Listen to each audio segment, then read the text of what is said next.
What's up, you guys? Welcome back to Beyond the Unknown. I am Andre, your host, and today we have two very, very special guests for Season 2, Episode 2. They are Robert and Steven of Bigfoot Club Podcast. Now, it's not often that you do an episode of your podcast and then immediately the following day, another podcast reaches out to you to want to collaborate. And we had a very, very fun conversation, and man, let me tell you, some amazing stories get shared in this podcast, and I can't wait for you guys to hear all of these amazing and incredible stories about the encounter with Bigfoot. Like I said before, some of you may be skeptics, others may be believers, but these stories are the stories that give credence to the reality that Bigfoot really does exist. Guys, this is Beyond the Unknown.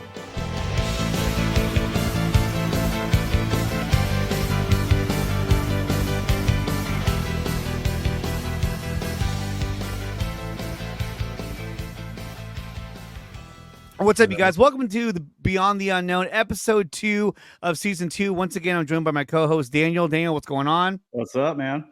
And today we are joined by two very special guests.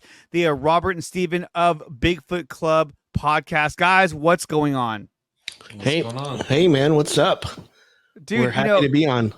Dude, I'm happy to be on as well, man. And thanks for having us. It's very exciting for us to come on and talk to some more, Bigfoot believers. It's funny because when you look at the history of Bigfoot, something that Daniel brought up in our last episode when we're talking to Matt Knapp, that episode's it's also available on YouTube and on Spotify as well under Beyond the Unknown. He had talked about the Native Americans, about their history. Daniel, you talked about how like Bigfoot has been a part of their history.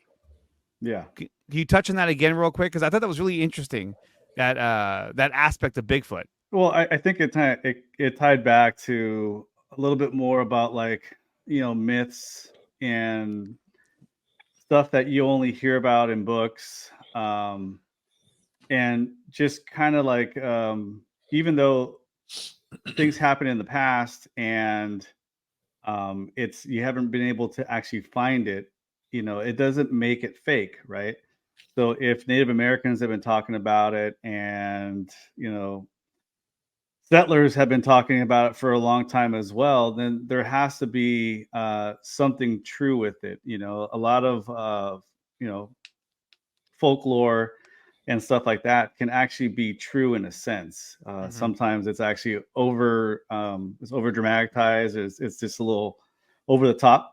But I think that there's things that are out there that these older cultures that have been around for a long time in these states, I think there's definitely some truth to it. Mm-hmm. I have to agree completely. There's been some incidents, because I know from my background, I've been a Bigfoot researcher since the 90s, and I met Matt in 2005, and I was one of the 12 original members of the Texas Bigfoot Research Center. It's now called the North American Wood Ape Conservancy, I think. And prior to that, we would go out and sometimes we had to go to, Native American land. And we would constantly deal with Caddo and Choctaw. And those guys, if you're not Choctaw or Caddo, they don't want to talk to you. Mm-hmm. They will not talk to you at all. Mm-hmm. And you have to get whenever, I think was a time, Steven, do you remember that when we had there was a story about a Bigfoot going to a back of a casino and drinking out of a grease pit. Do you recall that? Yep, I remember that. And so there was a friend of ours. He was a documentary guy. I'm not going to say his name because I didn't get permission. So he asked me, he goes, "Hey, you want to go up there and go check out this casino?" I go, "Yeah." It was right in the middle of Caddo Nation. And so we drove up there to go hang out and try to get, this footage supposedly that was in the back of this casino, because this Bigfoot walked up behind this casino to drink out of a grease pit. There's another researcher, David Wilbanks, out of Oklahoma. He got to see the video before we did. And so we went up there, and we weren't Native American, and so they didn't let us see it. They didn't let us see the video. They didn't let us talk to anybody.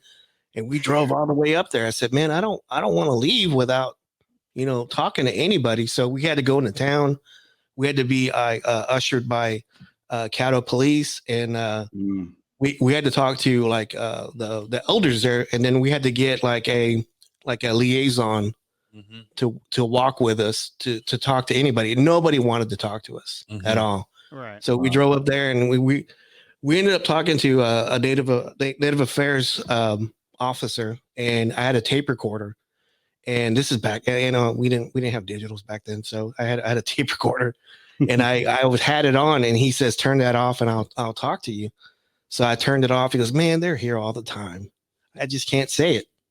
I go, "Really?" so he was telling us these stories about Bigfoot's coming up and stealing like watermelons and cantaloupe and like livestock and stuff, and Native Americans would call it in, and like the police would go out there and investigate, but they.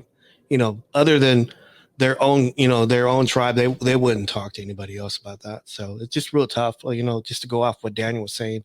It's real secretive. Like they always tell us, like, don't whistle in the woods. They always say that, don't whistle in the woods. So it's, kind of tricky on that. So especially at night. Yeah. Don't do it at night. Yeah, don't do it at night. Don't do it at night. You don't know who you're going to call. Yeah, you don't know who you're going to invite or bring in and stuff. So yeah, that was an interesting one.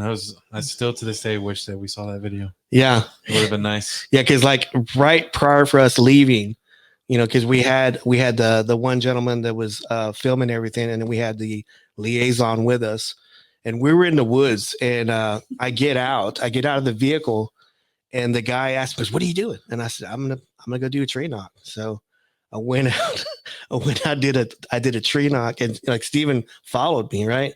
And they go, "Steve, where are you going?" He goes, "I'm going to go be with my uncle." Right. Yeah, I was like, if anything happens, I want to be right there. So yeah, come on, man. Yeah. So they were at the time I was like 16, and they were like in their 30s. Yeah. Like, nah, man, I'm staying in the car. So I go out, guys, and I do like 3 tree knocks, and then I do a yell, and within 20 seconds. Yeah, you got a response. We got to yell back.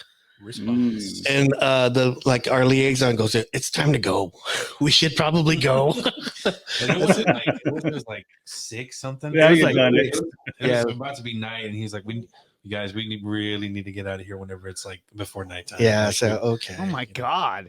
Yeah, like it was really bad, and it's like that person's from there. Yeah. Too. Yeah. So I didn't. I guess we didn't want to make them uncomfortable as much as they were already. Yeah. It's interesting. I wonder if they have evidence of Bigfoot that they don't share. Yeah. Oh yeah. That they're trying to protect it in a way. Yes. But you would think too is like, and this is the more cynical side of it. If they wanted to make some kind of profit, you would expose the fact that, hey, Bigfoot is here.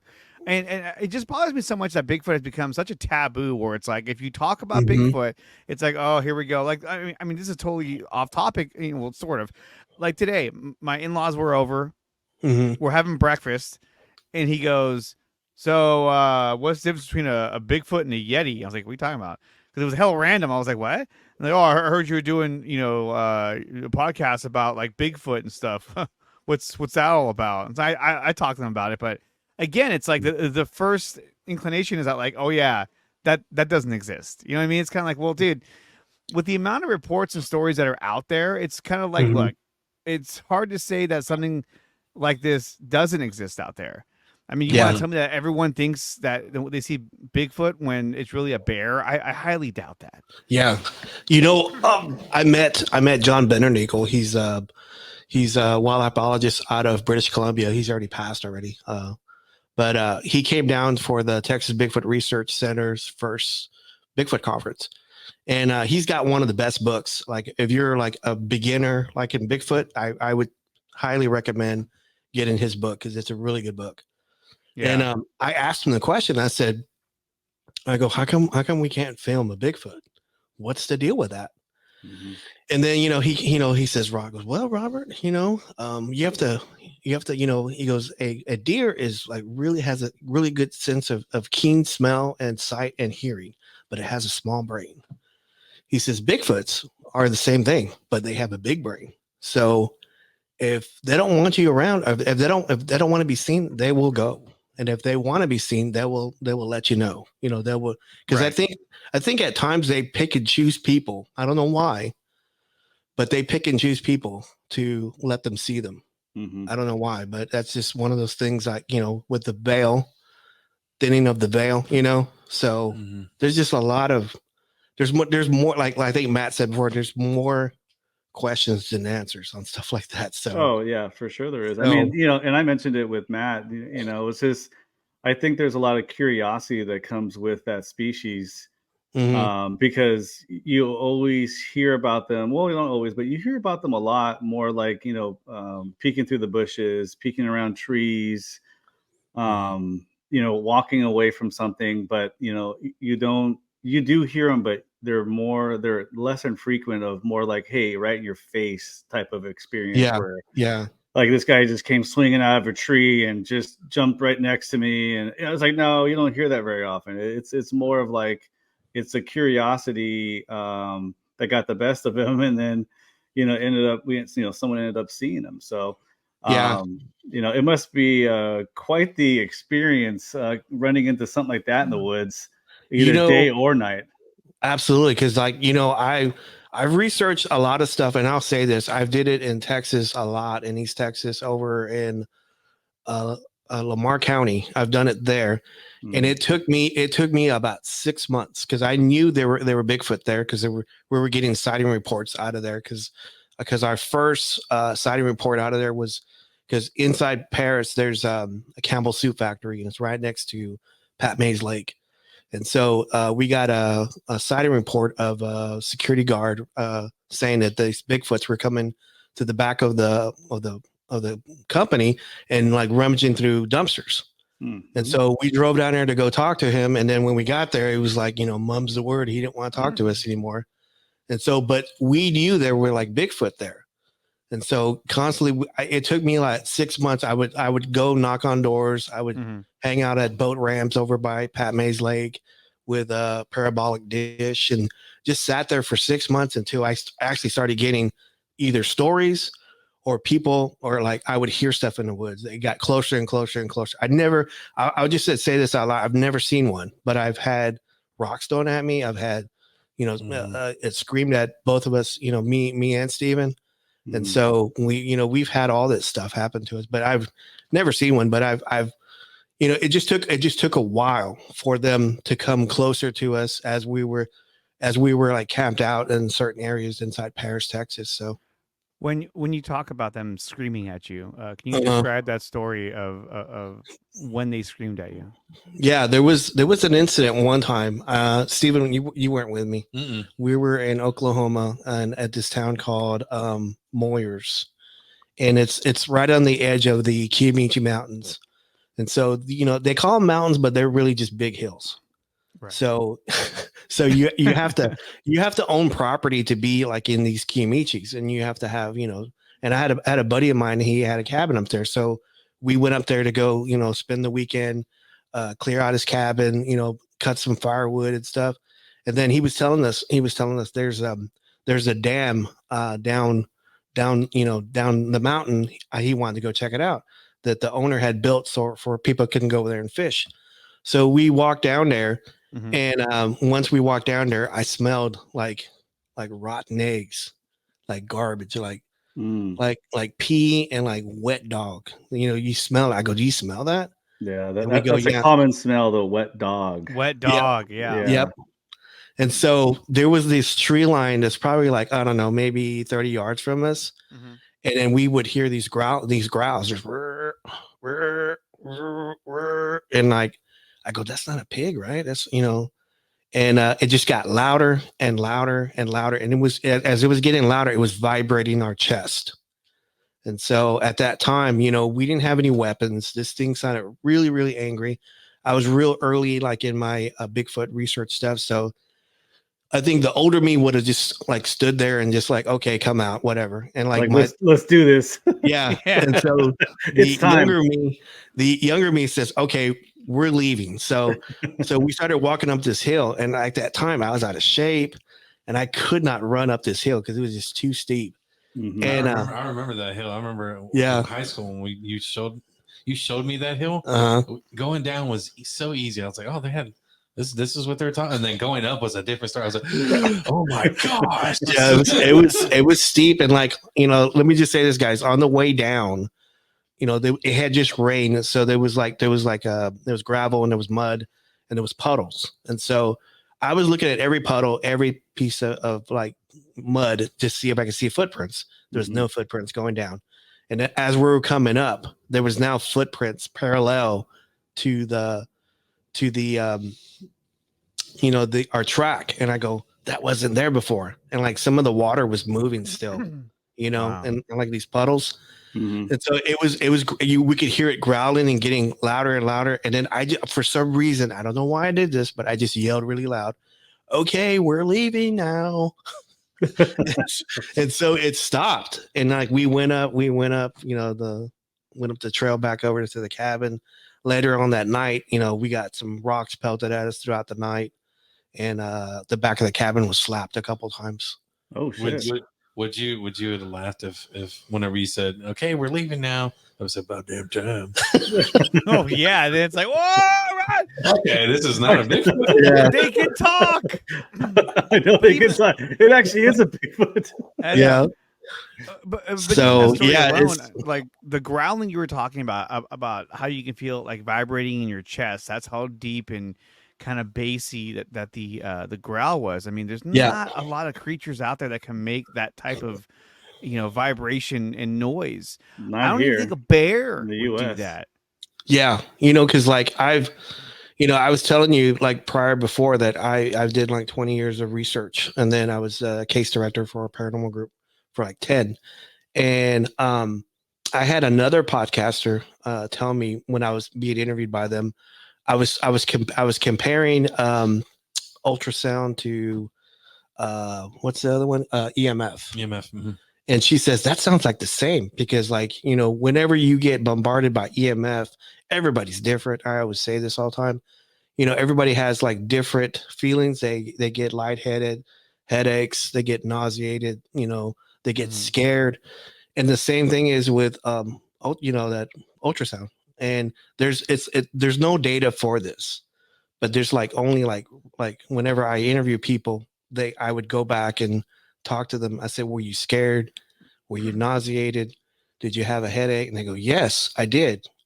I go, that's just funny how you asked me that. So I think that, you know, that's where the world of the paranormal and Bigfoot kind of cross a little bit, is that same EMF. Because there's been like hundreds of stories of Bigfoots being attracted to cemeteries. Why?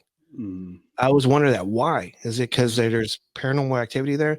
And then like on our show, we've always said that, you know, if Bigfoots are flesh and blood, eventually they have to die. Okay, right? Right. Why wouldn't they have a ghost? Because like there's some people who say, I've seen a Bigfoot and he just vaporized and disappeared. So I've always thought that, because like there's, you know, like there's two type of categories in Bigfoot. I don't know if you guys knew. There's the woo, and then there's the regular people that just think about flesh and blood. And I, you know, the more people I talk to who tell me these stories about paranormal stuff, you know, added onto it, I can't dismiss it. You know, I have to take it and like listen to what they have to say. And then, you know, me being in the paranormal and, you know, the Bigfoot world, that stuff kind of coincides a little bit. Cause like, you know, whenever you're a researcher, especially like in East Texas, there's electrical right of ways, there's gas right of ways, and hardly anybody talks about these. But these are avenues that Bigfoots and game use to cut through a county. And so there's a lot of EMF in that area because you got power lines going through there. Yeah. And I hear, you know, lots of stories of hunters, you know, using that and setting up, you know, areas to, you know, like tree stands and stuff. And then they get chased out of there by a Bigfoot. And I was talking to Steven about this. I said, maybe they're weaponizing this. Maybe they're using that strong EMF to scare the crap out of people, because people are scared of them already. Oh yeah. And there's some stories that I've heard on other podcasts of hunters running out of electrical right of way and just shooting behind them, and that's like a no with hunters. They don't do that. You can't do that. So what would scare these hunters so bad that they just like start firing behind them? They don't even care. So we had always thought, I said, well, maybe they're weaponizing this area, like this gas and electrical right of ways, because, you know, that's just, you know, something that you can think about, but there's no data for that. There's no way of proving it. No. So, but I just go ahead. I'm sorry. No, go ahead. Go ahead. Sorry. No, I was just saying that, you know, that has always intrigued me, that those stories like that. And then Bigfoot stories of them doing strange things. Like, you know, because like you always get the story of like a you know, someone driving down the road, a Bigfoot crosses the road, they see it, they get scared, they drive on. Or, you know, a hunter's out in the woods and he sees a Bigfoot, you know, he shoots a deer, Bigfoot comes up, scoops up the deer, takes off. But I've always been interested in stories like facial expressions, you know, things that Bigfoots normally don't do. Because there was a story that I heard from another researcher that it was at this golfing, was at a golfing resort, like to the left of the golfing resort was like woods and steep hills, and then over to the right was this golfing resort, and it was this old couple. I think it was a doctor and his wife. Do you remember this story, Steve? Yeah, this one always gives me chills. So this lady was driving down this road, and like I said, the golf course was on the right, and they saw this person like in the ditch, like kind of hunched over, and she thought, oh, they're walking, and it's desolate out here. Let's stop and ask if this person's okay. Uh-oh. So she stops, rolls down the window, and says, do you need help? And it was a Bigfoot in a really deep ditch. And it turned and looked at her, and she just gasped. And she went, and then this Bigfoot did the exact same thing, and then ran up this steep like embankment. And so I think one of my buddies took this sighting report, but the doctor, you know, the guy that was the passenger, the wife was driving, and the passenger was like an older doctor that was doing business in town. So he didn't want his name out because he didn't want to get discredited and people not come to him and stuff like that.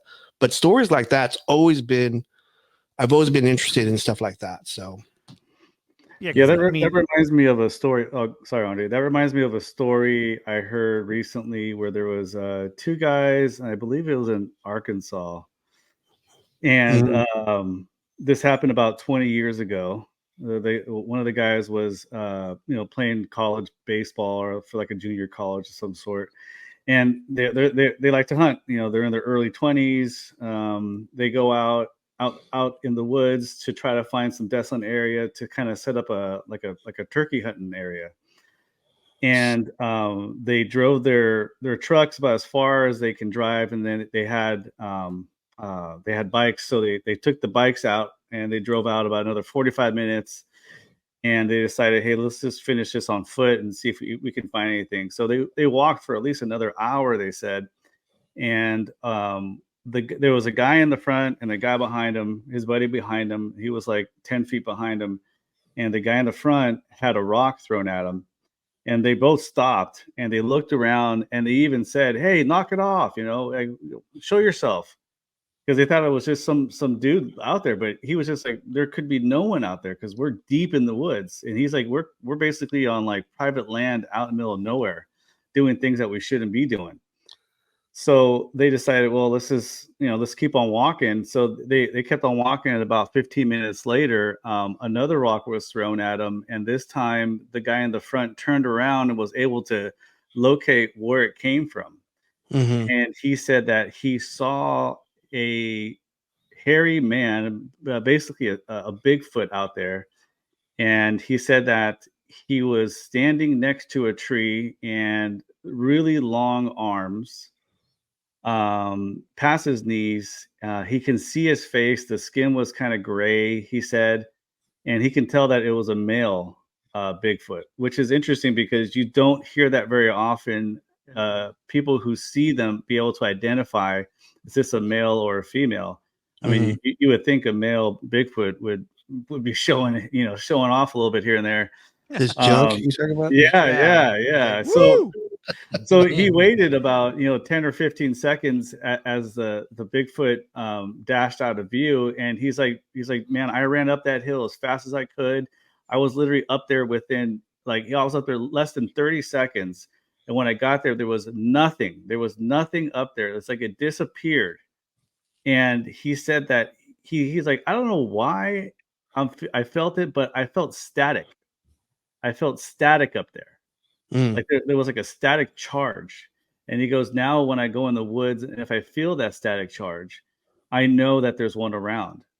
So it just kind of ties back to the power lines and kind of what you're talking about. Yeah. I've heard stories like that that's associated to something like that. Now, let me ask this question. So, do you know in the story, did the hunters continue to hunt? Did they get? No, they bailed out. They bailed out. On it? They're like, we're out of here. Yeah, they booked it. It sounds like to me that these guys were infringing upon its grounds, its hunting grounds itself. Yeah. So it was likely telling them, hey, this is ours. Maybe you need to go. Yes, it's time to go back, boys. So what's funny is that the story, if you continue to listen to it, they leave because his buddy was scared shitless. He wanted to keep looking for it, but his buddy was like, hell no, I want to go home. So they went home, and then he went back out there a week later, and the road that they took to get out there had a gate on it, and it was locked all of a sudden. So it got kind of weird like that, where like all of a sudden now there's a gate, it's locked, and he wasn't able to go back there. But the cojones on that one. Yeah. Major, man. I was like, hey, that's good enough for me right there. He went after it, like, yeah. I want to hang out with that guy. Yeah, it's like if I'm that hunter, it's like either I'm going to shoot it or I'm going to run. Well, I'm not going to run at it. Unarmed. But still, like to have the balls to go chasing after something that's that menacing, that's insane. And and the fact that they came back and there was a gate, again, it kind of leads to that same talk of like, why in some cases it feels like there's a bit of suppression when it comes to Bigfoot and its appearances. Like, there's an encounter, and then for some reason there's, like you said, a gate, that blocks out, that road. And you're like, who's doing that, and why are they doing that, and why are they suppressing the information? Bigfoots have their own HOA. They do. I wonder what state that was. I wonder what state, because like I think it was Arkansas, if I remember. Okay. It was, or Alabama, one of those kind of states. It started with an A. With an A. I can tell you off experience that it wasn't Alaska. I'll tell you that. Okay, I can tell you off experience that dealing with Texas, I've got harassed by game wardens and park rangers all the time. And really? I had a buddy of mine he was a retired constable, and he still had his radio. And so whenever I was in the area, he would call me on my cell, and he goes, "Hey, are you in town?" I go, "Yeah." He goes, "Man, the chatter's all over the radio about you guys being out there." And so we would go down these trails, and I think they had like these markers that that would trigger whenever our car would pass. And so there was a couple of times we would go out to an area. I think it was in Sulphur Springs, Texas, and we would get stopped. We would get approached by game wardens and park rangers. And like in the very beginning, I used to say, "Oh yeah, we're like Bigfoot guys," and they would hang out with us until we left. They wouldn't let us do anything. So after we would move around, and I would change, because at the time I was going to school, and I had a student ID. So I just kind of lied to them. I said that I was doing a paper on deer migration, and I was doing soil samples. So they go, "Okay," like, and I'm studying ants. I'm like, oh, okay. So they just left us alone and stuff like that. But I can know offhand, because they won't talk about unclassified animals at all. They just they don't want to. That was smart. The deer migration. Yeah. That was very smart, man. Thanks, man. I get them every now and then. Yeah. Was that a freestyle one, or was it? It was. I was spitting it for because I was going to school, and I said, "Man, what's the deal?" And you had a student ID. So He asked for it, and I pulled it out and showed it to him.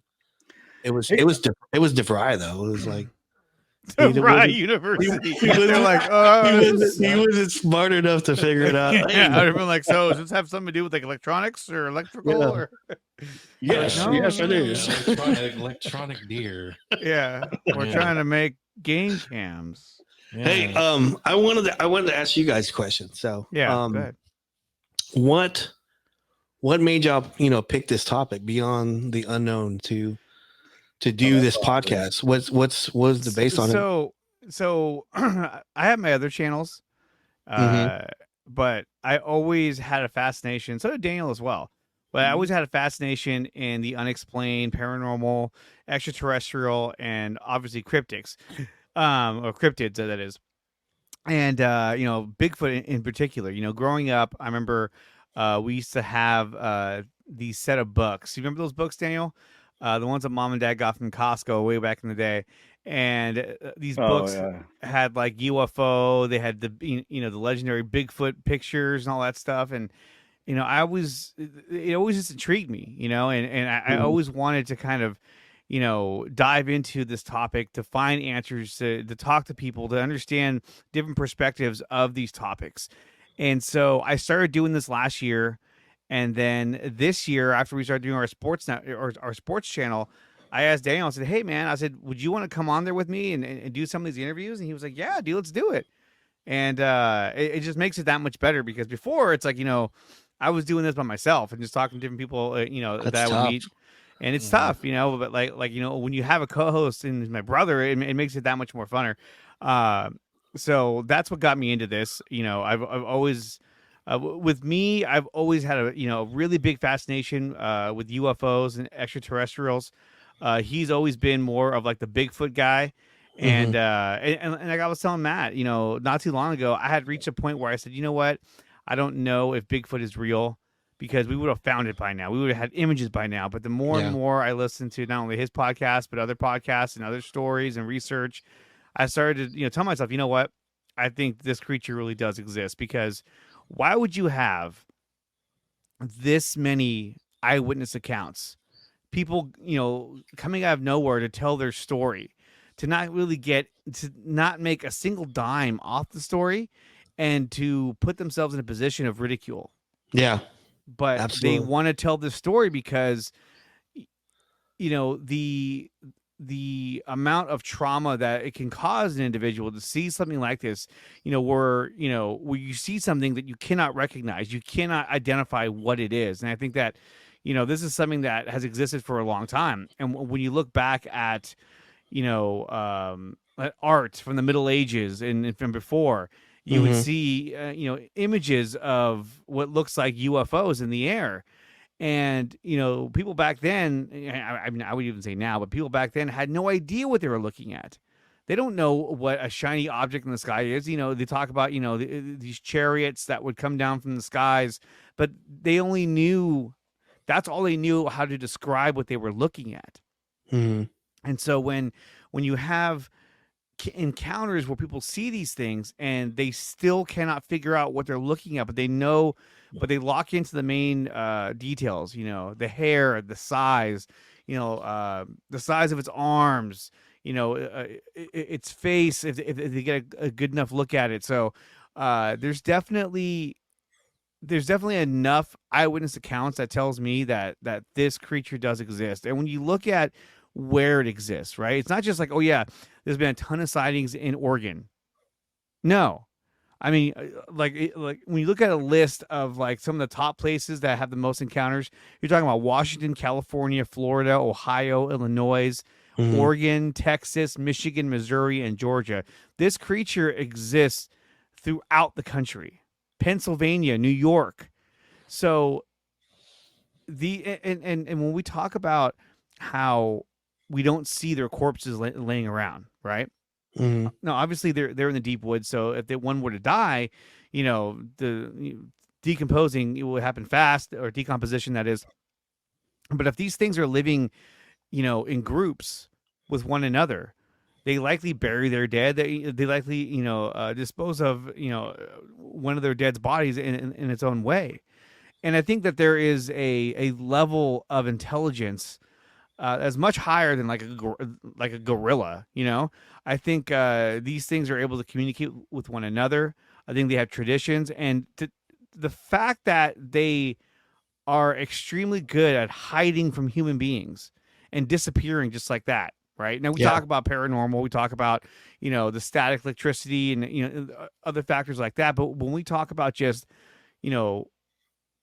cold hard science of what they're doing, they are literally going out of their way to stay out of sight from human beings. And the only way they would do that is if they were able to communicate with one another and pass down that tradition of don't make contact with them, don't get near them. Human beings are only trouble. They only bring pain or fear. Just avoid them at all costs. Yeah. Because I mean, we see bears, right? Bears, if they think there's food in your campsite, they're gonna walk in your campsite like, hey, what's going on? And they don't seem to care unless you scare them off, in some form or fashion. And if a bear wants food, it's going to come out in a parking lot. It's going to come out in someone's residence because it doesn't care. It's like, well, I'm looking for food. I don't give a shit about you. But these creatures don't do that. And so the only way that I could rationalize why they would stay hidden, why they would stay out of sight, is because they have a higher level of intelligence in which they can communicate with one another to say, stay in the shadows, stay in the darkness, don't let yourself be seen. And they've done it for thousands of years. And I have to agree with you on that. Yeah. It is. It's almost perplexing how, and like I said this before, it just brings more questions. And it's like, why are they here? Because like anytime, like my mentor Luke Gross, whenever we were going to look at like a sighting area or an area where a Bigfoot was at, he'd always ask us, why was it here? Okay, work backwards. Why was it here? So we had to research area, like in this area. I said, okay, was it an older Bigfoot? That there used to be a fish hatchery here? Was it that someone used to grow corn or cantaloupe?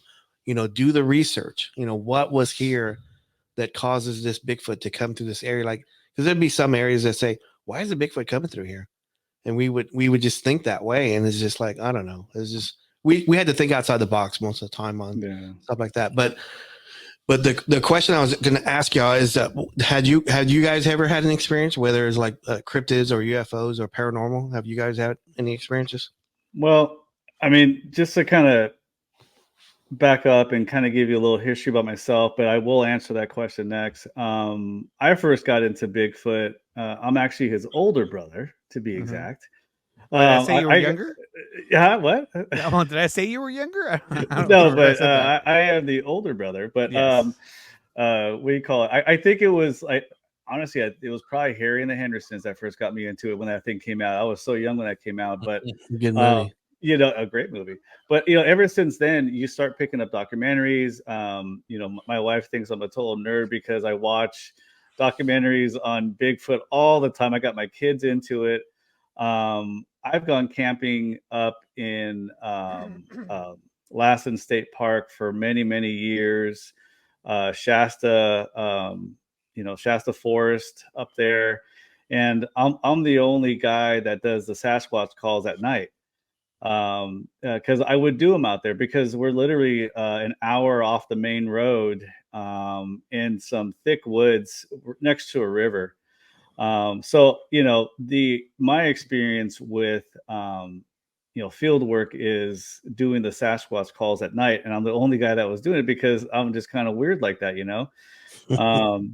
And one time we were camping. I've seen him do it. He's not lying. I've seen him do it. Oh yeah, you've been there. Yeah. So one time we were camping on the southern base of Mount Lassen, and I decided to do some calls at night. And I wasn't doing any of the whoops, which the next time I go out there, I for sure will. But I was doing more of the long, drawn out calls, and I was able to get some responses that night. But my buddies were like, "Oh, those are coyotes. That's just coyotes howling back at you." So, who knows what that was. Another time we were out there at McLeod, And in the morning, my cousin woke up, he told us, he's like, man, there was like a bear standing behind the campsite. And I'm like, yeah, was it a bear? He's like, pretty sure it was a bear. It was standing up looking at us. I'm like, oh, that's weird. But that's it, and I think there's a lot of truth to the fact that you can feel that something is watching you. You hear that also, people say that. Yeah. I feel like someone was watching me. Just to put it in context, I was hiking one day when I was camping down there at McCloud River up in Northern California. And we just went for a day hike up the main road. And we're walking up the main road, just being goofballs, whatever, just walking. And I felt that we were being watched. There was a high ridge above me. And I just had a really weird, I kept on looking up there, just kind of to myself. And we finished our walk and decided to head back to get lunch. And now the ridge is on my left side because we're headed back down the road. And as the ridge opened up into a clearing, there was a mountain lion that was walking alongside there. And that put it into like reality for me, especially hearing a lot of the sightings and witnesses of Bigfoot, where you can feel that someone is watching you, and it's a real thing. I felt that out there, and it wasn't a Sasquatch; it was a mountain lion. But that is something that it scared us. We had to walk backwards, and then once we got to the bridge, we gunned it. Yeah.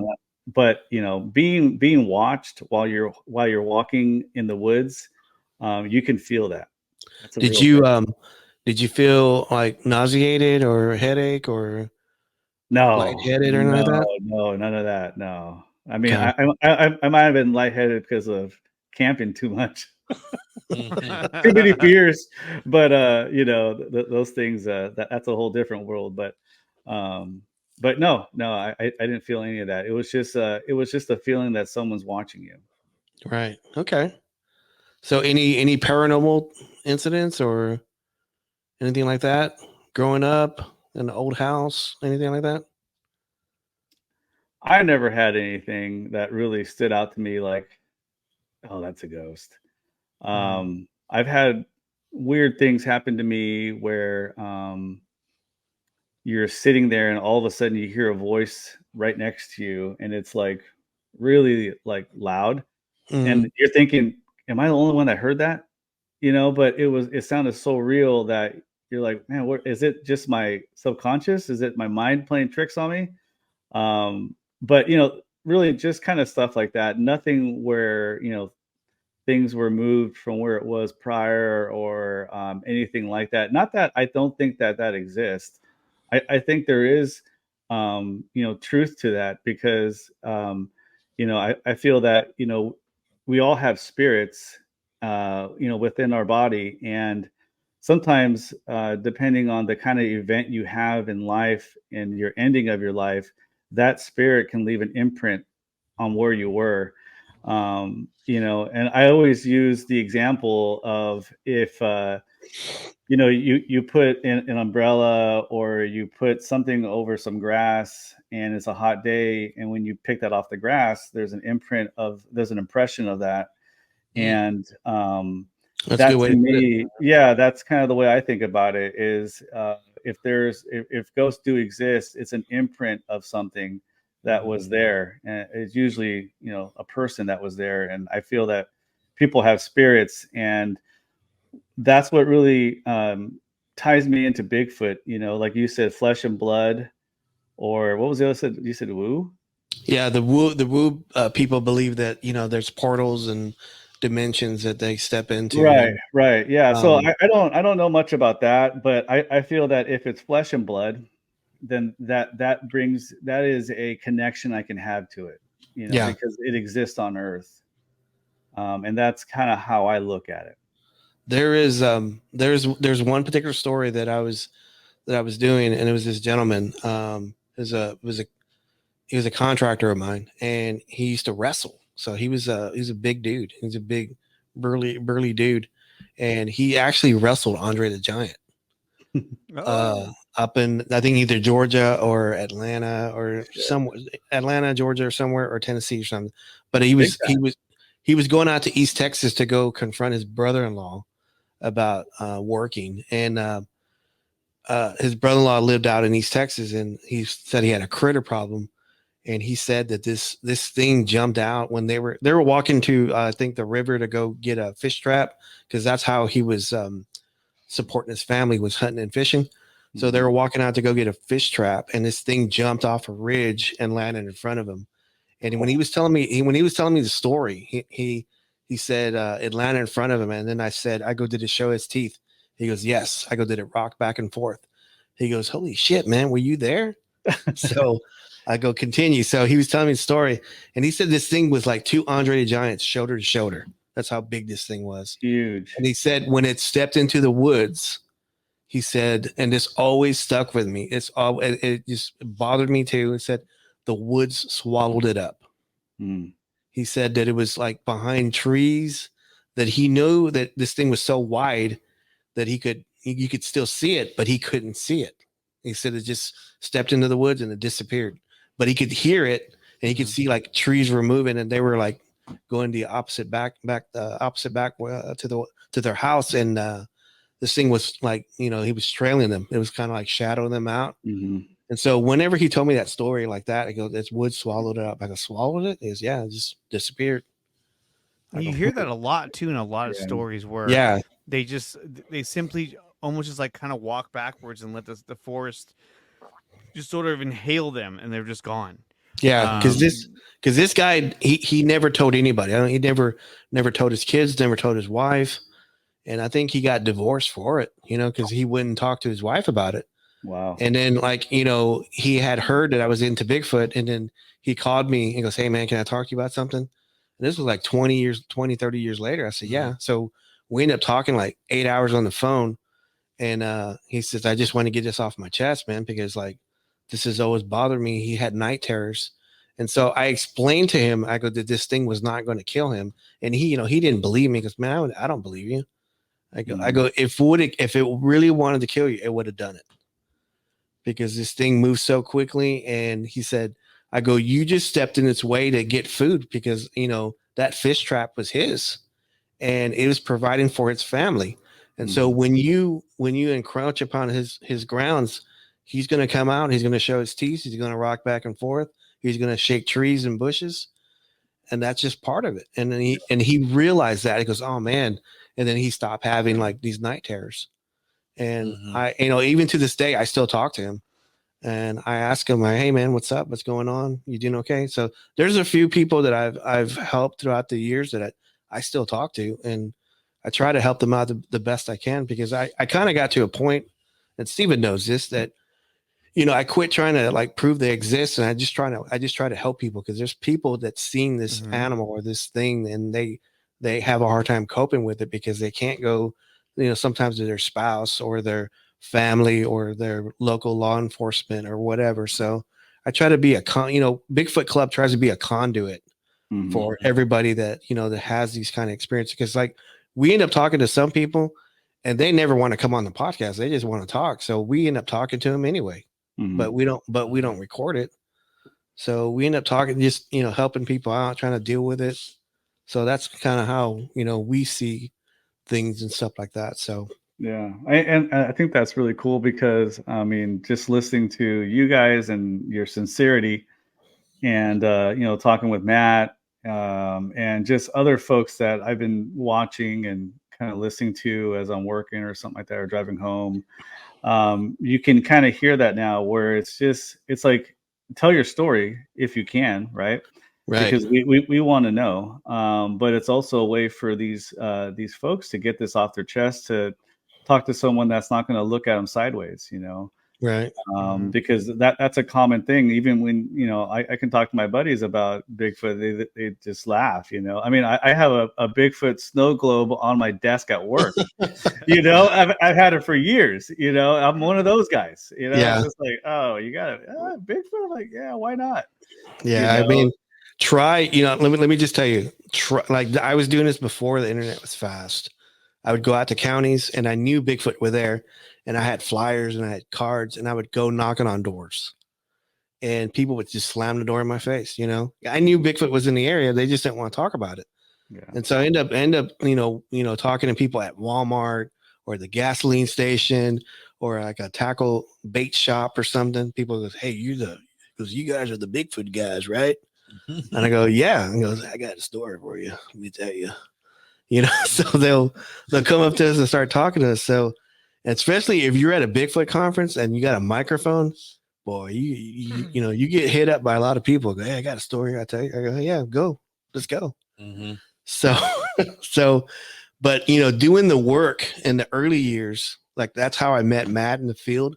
Mhm. We were boots on ground. That's how we did it. We did it before the internet, because we were doing it before Facebook, before Twitter or X, whatever it's called now. And we were doing it like it was Yahoo e-groups. It's probably, I don't know if you remember that, Daniel. Ooh.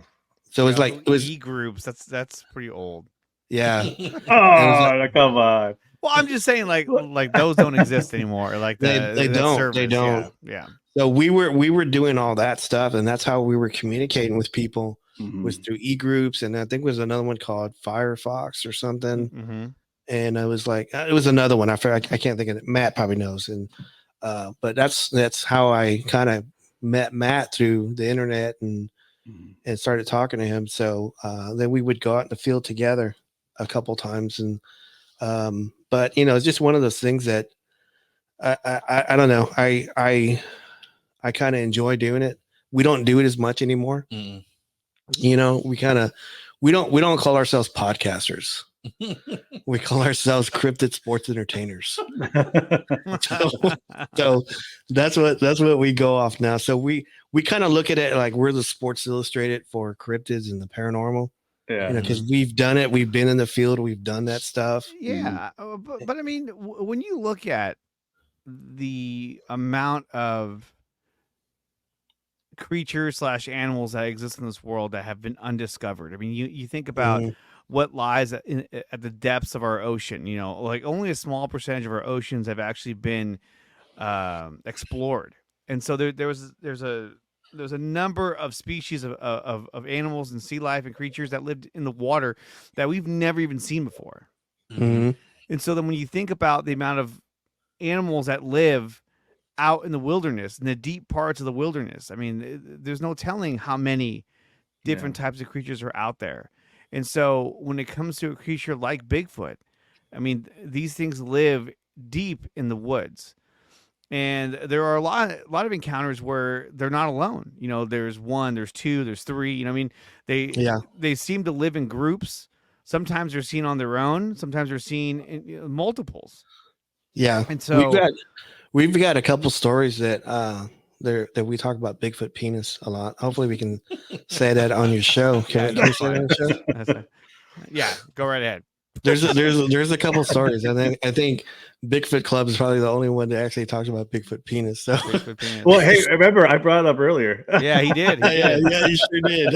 Come on, man. All right, come on. No, It's a real thing. He was showing off. Yeah. Helicopter. There was this story, like when I first got with TBRC, and we were trying to get local, like Texas, eyewitness reports, but we were getting them all over the country. And we got this one in Kentucky. And at the time I was working for Sprint. And so I had this like 1-800 number that, we could call, everybody could call in and just kind of conference call. Mm-hmm. And so we had this lady call in, and she was living, and I can't remember, I think the edge of Appalachia. And she was like in a trailer off a big hill or big mountain or something. And she was telling us that, she was saying, Bigfoot wants to have sex with me. And we were asking what? And like, it was like three of us. It was like myself. She can't handle Bigfoot. She can't. No. But she was telling us this story. And like, I was with my mentor, Luke Gross, and then another researcher. He's not around anymore, but he's passed on. She was telling us that he was coming down, and we asked, why do you think he wants to have sex? She goes, well, I can see him coming down the mountain, and his penis is bouncing and it's glowing. And I go, what? And so I turned to my mentor. And I go, is that possible? He says, well, Bob, there are some phosphorescent mushrooms in the wild. Bigfoots could, put their hands on him and then touch his penis. It's possible. And so she said he would come and like he would like bang on the trailer, try to get in, and she would yell at him back. And, at that cat time, and mouse game, huh? yeah, it's like she's playing hard to get. So he's knocking on the wall with his old pecker. Come on, let me in. So give you some Bigfoot knocks right here. Yeah. He was probably knocking with the penis. But anyway, I don't need a log. So we couldn't help her because she was in Kentucky. So we ended up reaching out to a local Bigfoot group, and we asked them. I said, "Hey, go help this lady." And if you can't follow through, but I don't think they ever followed through with us, and they wouldn't answer the phone after a while. They probably heard the story and were like, "What? Yeah, no, no, we're good. We're good. No, we believe her. thank That's you. fine." Well, and so the thing too is that like you hear all these stories about creatures that have been seen. Like for instance, in World War II, there was I believe he was a German, not a German, but he was a French general, I want to say. They were flying over the Congo in a helicopter, and he said that they saw a snake that was about 50 feet long, and that this thing saw them and eventually lunged towards the helicopter, and they had to like make a maneuver to like get away from it. That's crazy. And they took pictures of it too. Let's see, I have it right here actually. So this is a picture of the creature. Let me pull this up. And taken by the general. That's it right there. So they were in a helicopter, and this has been analyzed by so many experts, and they've determined that this is not fake. This is not drawn. This is not superimposed. Like this is actually there. It looks like a super anaconda or something. Yeah, and they were flying over the Congo. It's just Bigfoot's penis. It's Bigfoot's penis. There we go. But again, it's like here is a creature that was living deep in the Congo that was never going to be seen, but they were flying over it with a fucking helicopter. That's and crazy. Still be able to see it. Yeah, wow. It looks thick on the picture too. Oh yeah. And then they said at one point that it noticed them, and that it cocked back and lunged towards the helicopter. So they had to kind of pull away because they were like, "Oh shit!" But this is the picture they got. And so talk about French tickler. Yeah, I know, right? And so like creatures like like anacondas this big have never been seen before. Wow. But you can't say that they don't exist. Just like colossal squid probably live deep down in the ocean. Yeah. And they're gigantic, and they don't need to come up to the surface unless they're dying. They're like don't know what they're doing. And so when it comes to something like Bigfoot, right? I mean, Native Americans have always talked about how there's always been that kind of, what do you call it? Like the king of the forest, something that nature, that the forest uses as like its enforcer. And a lot of times, people always say, oh, well, it's bears, like, Mother Earth put bear in the wilderness to keep man in check. Mm-hmm. But, if you look deep enough, man, it sounds more like the Bigfoot has been the creature that has always been there as like the king of the forest, especially throughout North America. And when you look at, obviously in the Ice Age, you had the massive land bridge, right? So a creature like a Gigantopithecus or something that was related to it could have easily made its way into the Americas. And then from there, just started populating the world. And something that Matt touched on in the last episode is that, if these creatures have a higher level of intelligence than, let's say, most creatures in the world, right? And they're seeing these wars, they're seeing, civil war, they're seeing, all these gunshots and destruction. And they're like, dude, these people are fucking weird. We live out here in the woods. We stay to ourselves. We don't talk to them. And, I think that's been passed down generations and generations of like, this is how we stay safe, and this is how we have to live. Right, like pass it down like howls and tree knocks and stick truck structures. But not only that though, like the eyewitness testimonies of these creatures having the ability to lay down flat onto the ground and become almost invisible because of their fur and their color. They can blend in with their environment. I mean, there's probably so many things that they're able to do to camouflage themselves that we are clearly unaware of, or only have a slightest idea of what they do. Yeah. There's just, like I said, there's just too many stories that give credence to this creature existing. There's that story that we heard, I think it was on Matt's podcast or another one, where those kids were living in that trailer, and their mom and dad left for like 3 days. I mean, again, these are not like ideal living situations, but these kids, they went out and they were walking in the forest, and this creature, a Bigfoot, landed right in front of them, and they literally ran back to their house.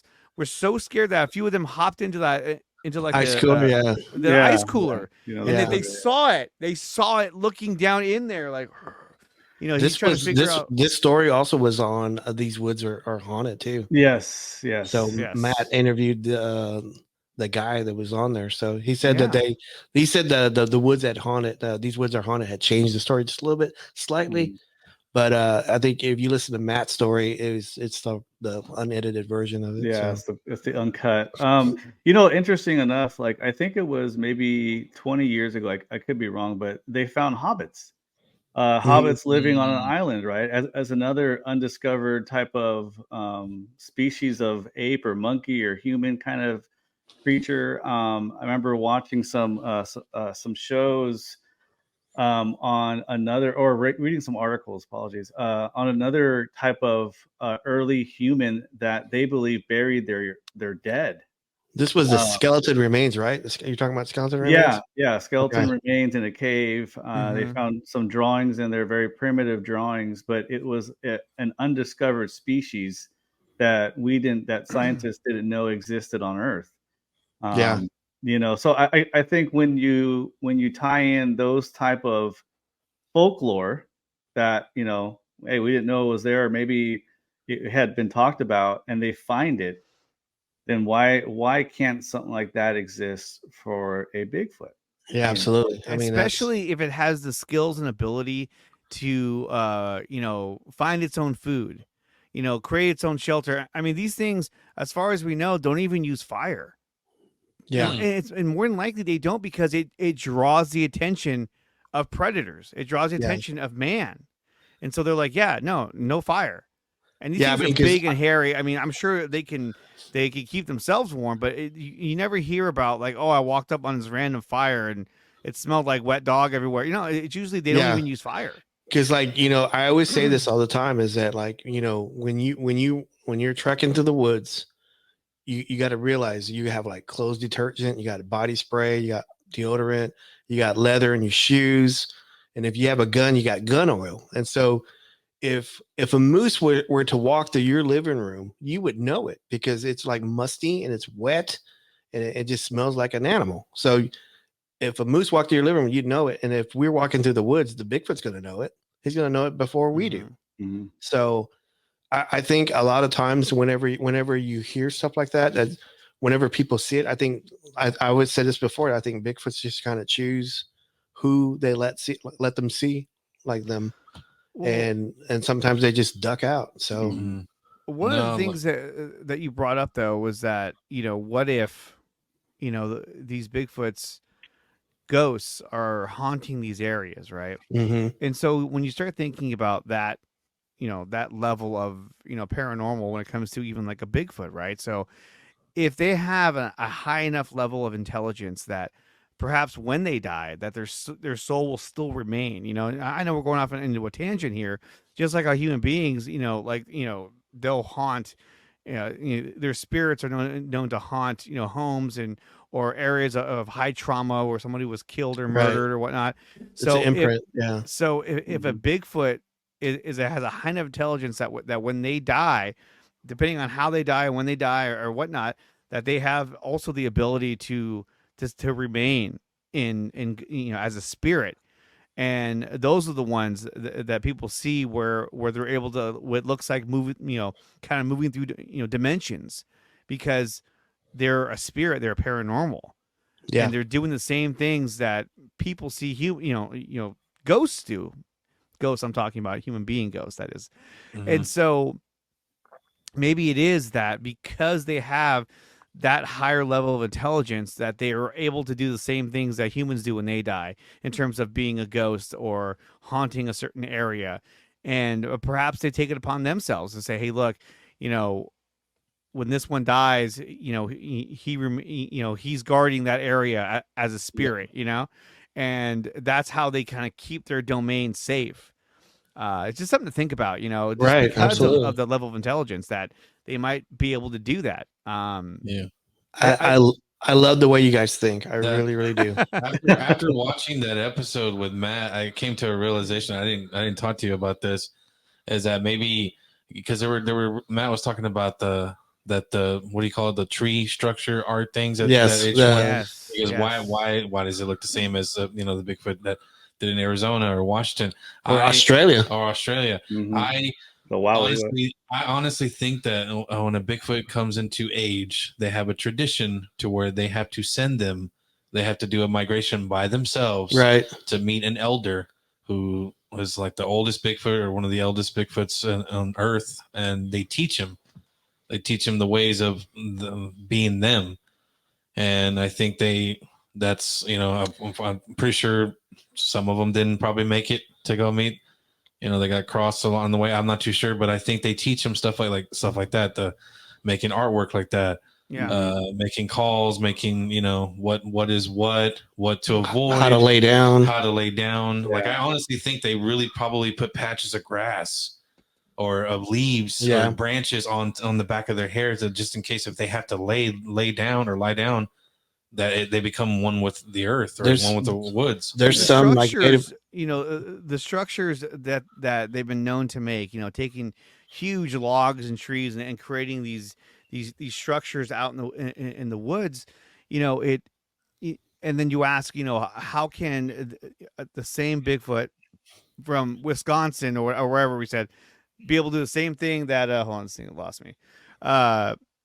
I'm all out of focus now. It's okay. You're talking about different locations. Yeah, Yeah, and there you so there's how can they make the same kind of designs in what do you call them in California like they do in Oregon and in Oklahoma and all that? Well, when you look at it, right, what does a bee do? A bee instinctually knows how to make a beehive, and it makes it really fucking good. It knows how to do it like no problem.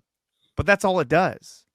These guys are able to not only make these structures to likely to communicate with one another or to show that like this area has been claimed by another group of Bigfoots, but they're able to do it because they've taught each other that, hey, this is how we stake claim to our area. So if another group of Bigfoots wander into here, they're going to see it and go, okay, there's another group here. Let's move on, or let's challenge them for their spot. Who knows? But I think that, when it comes to Bigfoots, I think that that's how they communicate with one another. And I almost feel like when they see these structures, they don't look at it like, hey, I need to challenge this other male for this territory. I feel like they do that so that when they see it, they know that, oh, there's others in this area, like, as a way of communicating with one another, like we exist over here as well. Yeah, my mentor Luke Gross in the late 90s, early 2000s, he believed that these stick structures were, because he was like, he knew everything about the woods. He knew like the Latin name of every tree and plant and stuff. He was like all into the woods. So his belief was, and it was just conjecture, that these Bigfoots were using like sticks like Mexican plum or like a berry tree or a berry branch or pecan or whatever. And they were stacking them in the area to let other Bigfoots know that what's in this area. So that's what he believed. And so that's what he believed originally. And this was like 2000, 1999, 2000. And so I've always had that belief. I said, well, maybe he's right. Cause like, I couldn't, like, if I were to pick up a branch, I couldn't tell what tree it was. I go, where's this from?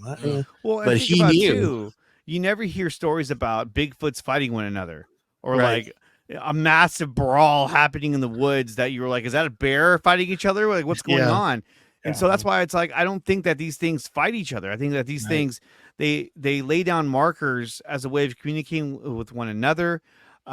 Just like if humans were living and hiding from another species that had more that essentially dominated the planet, we would leave signs or something that would communicate to them like, hey, there's other humans around here. Okay, cool. So if we run into them, or be aware that we're gonna probably run into them pretty soon because there's some in this area. Mhm. And because if we didn't, and they were on a primordial, a primal level where they wanted to fight for each other's territory and property, then we would know of their existence. Yeah. Because you'd find dead bodies, in the woods. You would hear fighting. You would see more aggressive forms of dominating their area, their territory. But you don't, and so that's why I think that they communicate with one another, and they don't kill each other. Right. I God forbid if we ever come across a Bigfoot serial killer. Because I know a Bigfoot serial killer. Oh no, that's not the way of their I guess their kind and stuff. yeah. So There's always like an asshole Bigfoot. Anyway. yeah. Oh Oh, I'm yeah. sure there is. I mean, imagine that, like a Bigfoot serial killer coming at you with his big flopping dick glowing. You're like, Yep. no, no. This is how I go. All I have is a stick. All I have This is is a gonna stick. hurt. I don't have a gun. Didn't we do a show on Bigfoot sex? Yes. So because I think we came across like imagine that one person, and this is probably they have never came forward on it. They just hold on to it because it scared the crap out of them, obviously. But not only running into a Bigfoot, you run into two, and they're fucking. And you're just like, like, what do you say? What do you I'll tell say you what, about man. that? I'll tell you what. If you run into that, and you don't pull out your phone and record, then there's something wrong with you. or go buy a lotto ticket, So, Yeah, exactly. Holy shit! And I think Chris was on that episode too. We were like discussing like the grunts and stuff, and they're just going to town and stuff. And I'm like, wow, I can't believe we went to this level. yes, that's Bigfoot Club for you. Yeah. So we do Oh, that. boy. Well, I mean, Daniel was talking about how was it? They make like a baby crying sound. Yes. And Yeah. fuck that. If Yeah. I'm in the woods and it's dark and I hear a baby crying, I'm like, I'm dead. Yeah. Like- That is Yeah, scary. forget it. That you is know? scary. Well, and then the stories of campers and hunters, hearing these sounds and getting so spooked that they get their gun and they're just like, they're just fiery, kind of like that scene in Predator with the Gatling gun. Right. They're just mowing down the forest. We hit And- nothing. We hit nothing, and you don't even know who's out there. There could be somebody Yeah. else walking around. I think just want to tie into those tree structures. Yeah, I We have hit nothing. I have like a little bit of a belief where it kind of depends on how you look at it, right? So Mhm. we have the pyramids. Okay, we have pyramids in Egypt. We have pyramids in Japan. There's pyramids throughout Mexico, Central America, South America. There's obviously theories that these civilizations somehow spoke to each other. On the other token, maybe it's just a thing that humans do. Maybe humans build pyramids as a way to do things, right? As a way to worship something. It's just a natural thing Mhm. that we do. And maybe these Bigfoots, when they do these tree structures, maybe it's a natural thing that they do, which is interesting if you try to tie it back to being a human versus that being, let's just say, some kind of creature. They're doing things that are natural to them, where I think these pyramids are natural to us to build. These structures of stones and stuff like that, where they do worship, whatever. So I think there's a little bit of that aspect. The way I look at these Bigfoot tree structures is that it's more of a natural instinct to do these things. This is kind of what they do. So. Well, you think about I it thought too. you were saying that they made ahead, the go ahead. temples of Giza Oh no, we're not going to go that far. I was like, whoa, They were in Egypt, the Bigfoots. Well, the skunk But- ape made it. I really like the way you guys think. But think about that though, like the idea that human beings at its most basic level, when they form a civilization and they form a culture within that civilization, living in one area for a long time, they create ranks, they create a hierarchy of leaders and then kind of structures from there.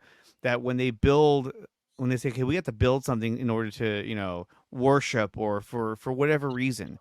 You look at it, I mean, a pyramid or a step pyramid is the most basic form of how do we build a large structure that has a huge impact on our civilization, and I think that's why you see so many of them. And then similar to what I was saying about bees, how bees make beehives, and then obviously bees, wasps, hornets, they make different types of beehives, right? Mhm. If you want to call it that. So here's Bigfoot. They're making these pyramid-shaped tree structures because that's the natural way to make a structure that's that they can communicate with one another. And it goes to show you that they are a branch off of let's say Homo sapien. They were another form of primate that was out there that never went away. I mean, we know that the Neanderthal existed alongside Homo sapiens for thousands of years before they eventually met their end. And really, they met their end because Homo sapiens essentially, made them extinct because there's so many of us, and we were taking over their hunting grounds that they began to be less and less of them. And then once their females started dying or males started dying, then it was just a matter of time. Mhm. You look at Neanderthal and in their attempts to reproduce by, let's say, kidnapping a Homo sapien and Right. trying to mate with it, and it's unable to because now they've become so separated genetically that their genetics just don't add up to anything. Yeah. And so now they can't reproduce with a species of human that is running around alongside them in greater numbers, right? But somehow Bigfoot, whatever species of primate or human or whatever you want to call it, they've been able to keep their numbers and reproduce and stay alive in this world. Now, how were they able to do that? How were they able to avoid what happened to the Neanderthal? Right. They're And because they're instinctively smarter. That's what I think. And so they're instinctively smarter. And for all we know, in the past, they may have had a relationship with Homo sapiens, not in terms of like, hey, baby, but I'm saying like a relationship in which they coexisted alongside of them. So they weren't a threat to them. And so they were able to kind of coexist with humans. And as time went on, and then as more humans came from other areas, such as Europe and Spain, and well, that's in Europe too, but you see what I'm saying? Yeah. When they started to come over, that's where the separation of human and Bigfoot relations began to separate, because now humans are being faced with other humans who are trying to colonize this area, which would then force Bigfoots to say, okay, something is happening. Something is not good. There's tension in the air. We're going to go deeper into the woods and keep to ourselves. Yeah. And that's what forced them to say, we cannot continue communication with them. I mean, there's some stories of them having 3 toes instead of 5. So I mean, you kind of almost think that, well, maybe this one region they don't have any suitable mates, so maybe they actually have incest. So you can also probably have that as well. So Yeah. But just the idea of that, of like another species of human that, for whatever reason, here, especially in the Americas, they were able to coexist with Homo sapien, as opposed to being like, hey, that's another species that we can't trust, or we have to fight for food with. Instead they said, hey, we can coexist with you and we can help each other, and they formed a relationship. And who knows, maybe that deteriorated over time, but that allowed them to exist longer into into reality. Yeah, there's a story in Russia, I think it's Russia, where they captured a female Bigfoot, Yeah. caged it. I think you guys probably heard of that. And Yeah. then the guy who caught it ended up getting it pregnant, and they had like interesting looking kids, I guess. And they're trying to, check the, like the family tree and just look at all the different groups that came out of it, and they all have like these Fucking big Russia. features, So it's pretty wild to think about that, because Yeah, it is. when you hear people say that it looks like Native American or something like that, like, okay, That was well, like how in does the that look? 1800s, right? That was like in the 1800s. Yeah, or it was a something? long time ago. Yeah, so there are stories like that out there where they do intermingle with humans, to a certain degree. Yeah. And just hearing people talk, that it looked like a man. That Mhm. kind of makes you think, boy, at some point did they get their genes crossed in? Yeah, I've actually had some interviews that I've done with people where people say, "Oh, well," I go, "What did it look like?" And they say it looked like a homeless man, with just hair. And then I had some other people say it looked like an ape. And Well, and that's the then, thing too, is that like you look at the disorder. I think it's called. I'm looking at it right now. Hypertrichosis, where basically you grow an excessive amount of hair on your face and on your body. And so, if somebody were to meet someone like that, mhm, others could say, "Oh yeah, he was she was like a monster, or she was like not knowing what they're seeing, not knowing how to describe what they're seeing." And perhaps she there's was living out there in the wilderness because of of her ridicule and her exile because of how she looked. And then he found her in the woods and said, "Oh my God, look at this." yeah, Yeah, there's that Russian guy. He's yeah, big. there's that Russian. There's tribes, or maybe one tribe. I'm not sure how many tribes do this, but I've seen where they send men to live in the woods on their own, mhm, and over time they become somewhat kind of like animalistic in a way, where they're not allowed to leave the woods. They have to be out there as part of some kind of spiritual thing they have to go through. But who knows if some of these sightings were, some of these, natives that were just doing their cultural practice and staying out in the woods for way too long and Mm-hmm. getting hairy and stinking, and who knows, yeah, so I think there might be a little bit of that too. Well, mhm, the argument too that the size of a Bigfoot, the height in like 8 to 12 feet, Mhm. the weight of it, it's pure mass. People would argue there's no way a creature could live with that size in the wilderness and not be seen by humans, because bears are really big, but you see them because they don't give a mhm. shit. They're just like, huh, well, I don't care. I'm gonna search this trash can. I don't give a fuck. But I mean, I just think that there's a higher level of intelligence and a higher level of deception when it comes to Bigfoots in terms of how they hunt, how they find their food, and what they do. And again, that lends to intelligence, that they have rules that they follow by. They've been taught by one another, like, hey, when you look for food, this is what you do, and you don't deviate from this. Yeah. I had a question for you guys, Robert, Yep. Steven, and it just bailed on me too. Oh, that's good. Have you heard any stories about a Sasquatch hunting, going after a deer, going after an elk? Because I'm assuming that a Bigfoot would probably occasionally eat meat. They're probably more herbivores than they I mean, are I would carnivores. think But at I their mean, have size, you they guys have to heard eat meat. anything like that?